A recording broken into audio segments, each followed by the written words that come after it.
आवा भैया लोग आज कुछ ना बातचीत हुई। आज समर सिंह के गाना के ऊपर बातचीत कर लिया जाए। कहाँ से कि देखबा तो इनकर गाना जौन आगिल बा जान और जान हो ई गाना सुना लोन भाई लोग एक बार पहले जान भी पुरान लागेला तो सुन लोन भाई लोग अब सुन ले लोन का ई गाना समर भैया गा दिले मतलब कि ई कहल चाहत हूँ ई कि तोहरे चेहरा के आगे चांद भी पुरान लगेला। मतलब देखा था कितना फेंकत हो यार, ऐसनो के कहल जाला। ऐसा समर भैया ना कहे चाहिए यार, चांद की आगे के कर चेहरा मतलब फीका पड़ जाए बस हम ही कहल चाहती।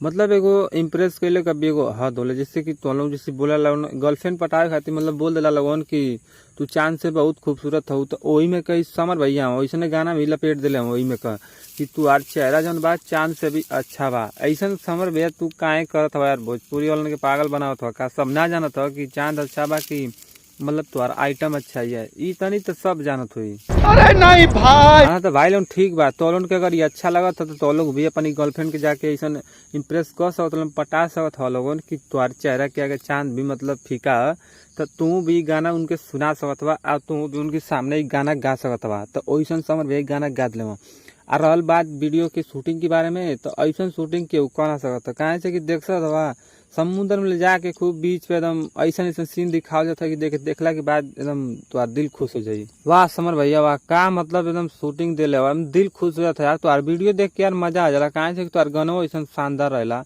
बाकी ई गाना खूब जैसे गर्लफ्रेंड लोगों के इम्प्रेस करे खातिर गा दिले ऐसा हमके लगत और कुछ ना।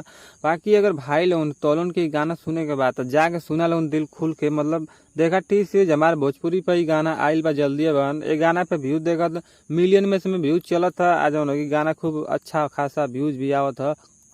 तो समझ लो कि गाना तो समर भैया बहुत अच्छा गा दिले मतलब गा दिले समझा कि ऐसा नहीं कमियो रहा कि वो गाना देखबा तो भोजपुरी में टॉप लेवल के गाना आवा मतलब गा दिए तो एकदम ट्रेंडिंग पकड़ ले इो के उसे कम ना हो। तो एक बार जरूर कह कि ये गाना जरूर सुन लिया लोन। अगर तो गाना अच्छा लगल हो तो कुछ बातचीत बोल दिया लोन कमेंट में, ठीक बा।